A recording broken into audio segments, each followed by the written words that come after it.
योहन के सुसमाचार अध्याय 10 वचन 31 से 42 तक। योहन के सुसमाचार के इस अंश में हम प्रभु यीशु और कुछ यहूदी नेताओं के बीच एक गहरा तनाव देखते हैं। वे यीशु पर पथराव करने के लिए पत्थर उठाते हैं, उनके अच्छे कामों या चमत्कारों के कारण नहीं, बल्कि इसलिए क्योंकि यीशु ने स्वयं को ईश्वर का पुत्र कहा था।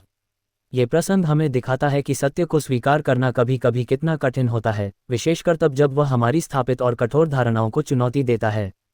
अक्सर हम भी अपने जीवन में पूर्वाग्रहों से घिरे रहते हैं और अपने आसपास ईश्वर की उपस्थिति को पहचानने में विफल रहते हैं।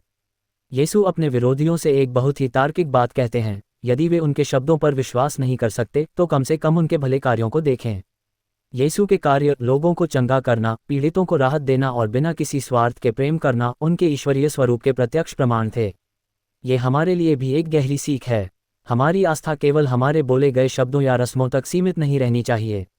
हमारे कर्म ही हमारे सच्चे विश्वास का आईना होते हैं। अंततः जब लोग उन्हें अस्वीकार करते हैं तो यीशु वहां से यरदन नदी के पार चले जाते हैं, जहां कई अन्य लोग उन पर विश्वास करते हैं। ये हमें सिखाता है कि विरोध के बावजूद ईश्वर का कार्य कभी रुकता नहीं है। यदि एक जगह सत्य को ठुकराया जाता है तो वह दूसरी जगह फलने फूलने लगता है।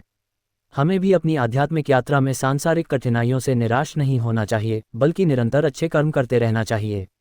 प्रार्थना। हे प्रभु, हमें ऐसा निर्मल हृदय और स्पष्ट दृष्टि दे कि हम तेरे सत्य को पहचान सकें। जब हमारे जीवन में हमारे विश्वास की परीक्षा हो या हमें विरोध का सामना करना पड़े तो हमें सत्य पर दृढ़ रहने का साहस प्रदान कर। हमारी सहायता कर कि हमारे दैनिक कार्य हमेशा तेरे निस्वार्थ प्रेम, शांति और दया को दर्शाएं, ताकि दूसरे भी हमारे जीवन के माध्यम से तुझे जान सकें। आमीन।